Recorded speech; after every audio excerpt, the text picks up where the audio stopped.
ya projet usuzi ya projet nari ndi gukora uko bimeze umva barayishimye kwa kabiri dushaka gufata n'amafaranga. Wow, mbega umva ndishimye Imana ndishimye ubyishimye cyane ngewe umva nje niruka mvuga ati sheri inkuru nziza sinzi kintu n'umuntu umva ambaza nkizanira amazi sheri kagame magashati nanjye kazi n'indani n'akari rwose muzanira konje zanira yo muri firigo n'ukwiruka umuntu agira akora neza nakuruhuka ariko niko bimeze sheri.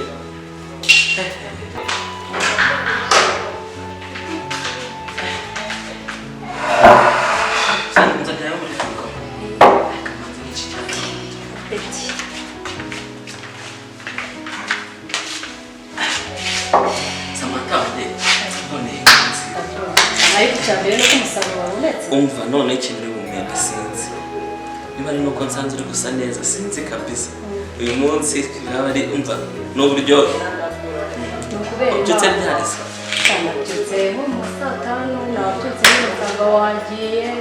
nagiye utansezeye nanze kugukangura sheri gusa naguhakiriza uko kwitamo bitangiye naza nayo mahirwe nari mfite ni ukuri kw'Imana ndakubabariye umutwe wakize fresh oya nabaye kubera iki nawe amazi gusa ntabwo byari grave akumwe bimeze neza gusa sheri inumva ndaza kwikubwira turyamye ibyo nawe oya ndayikubwira turyamye mwereke noneho umva baje ni nk'abatanu abantu baje kureba inzu yihese iriya yo hari ajya umva we ni Nyarutarama cyangwa ni Kicukiro oya ni Nyarutarama ariko Kicukiro nayo tuniba tujya kuba mu Bwongereza baje ni batanu nkazana ndashyira kwaya ngaya bo bose bagira ngo n'abakomisiyoneri babo bari kugenda bambwira ati ari kugenda bongera haya nayo tatuwanya sheri nimba hari ikintu kinshimishije muri uyu mwaka ni imigisha gusa ndishimye no kujya gushima no kwishima ndishimye cyane ukuri sheri banze ni tukamambira ndumva meze nabi bintu twaciye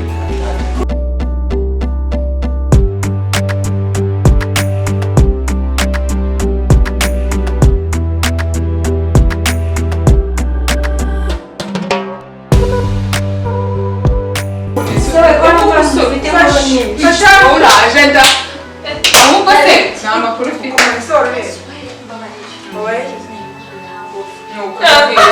none se ujute nataje muri kundya nta makuru zirarane nta n'ikintu cy'umutugejeje nari mfite umunaniro uravuga iki ariko umunwa wanjyaga n'uri bungubu babaze tumbwira tugezeho uzi nk'abikora hajya muteze muravuga umwiruka mugira abagabo benshi w'indeke muvuga siko kugira abagabo benshi se n'uzo wanjye basigaye abagabo twabasigaye siko ego none nidusanga uzajya aho bagire akora muri Bralirwa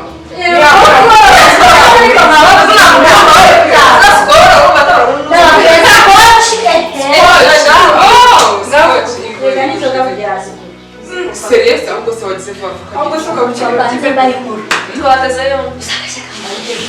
nagake yizerera ko maka hano kaze hano kugipangu twagiye mwagiye nsigaye hano ndenye cyagiye kwitegura ndi kumwe na cyaje tipe muntu umva dore mbisimira oya babari tagire neza ubanze ubwire umva bebe ahamagara telefone yanjye kwifata yesu we arakomagara hano sohoka maze kugera ahantu ari ku marembo umva yaranyishe abarafashe ngo tugende mu by'ubwango tujye kuganira ngo ntidusanzwe tuganirira ngaha kandi sheri babarira rotipe nawe yaraye samuganira pfe noneho nagiye kera kubusa abagabo benshi si ikintu cyokoza ndumvika umva rotipe yaransengereje ndamutera injuga muhamba bizo sinakubwira ariko nyine kubera ukuntu anyemera yari satakara ubwo nubwo cyabyemeye kikagenda n'icyo cyo ngo ari cyose yesu we urabivuga urabizi ahubwo baragiye kwibaza akabazo kawe wasohotse ute usiga umuhungu mu nzu ujya gukingurira nanjye ndi kwibaza umuhungu ujya gukingurira umuntu wo baranyibati nakukubitiye n'ibitera ntiwamenye se ko yaje ese byari ko aje mu byo ariko si ubwo wowe uyoba abagabo bicira ahangaha none ntibaze uzi harimo undi mugabo nawe uhita ushaka ubundi ugahita ujijisha ndakubwiramo kandi uri pro umva uri uno yumvira uburyo ndasohoka nk'umuntu nyine wari ufite gahunda ndamubwira ngo ngiye mu kazi numero ko cyagira n'amafaranga basoko sigire usubira gushima ubura usubira muri kazi usumba rero amafaranga kandi ndimo none se yagigira yaje byamara natara gusije ubwo nguko mushaka kumbwira ako sinzi ibyo ni iki umwoyo ngiye amafaranga nzajya ndayasikoca ko mwajya muri ese ko bawusanga kaga yagigira yawe gusa uriya zagize igihe ni hano tuyaga tubitwaje nkwibariza akabazo kamwe nkwibarize akabazo kamwe reka tubaze akabazo ahubwo kamwe wagiye ukura uragenda ukajya aho rero uragenda ukayivuga uragenda akagarama ukagenda agashyira akaza akanga tubitwaje warangiza ukanamuhereza n'ibiki ukanamubwira mwajya mubwira ko hari undi mugabo ugakura harimo uwo tugomba kugira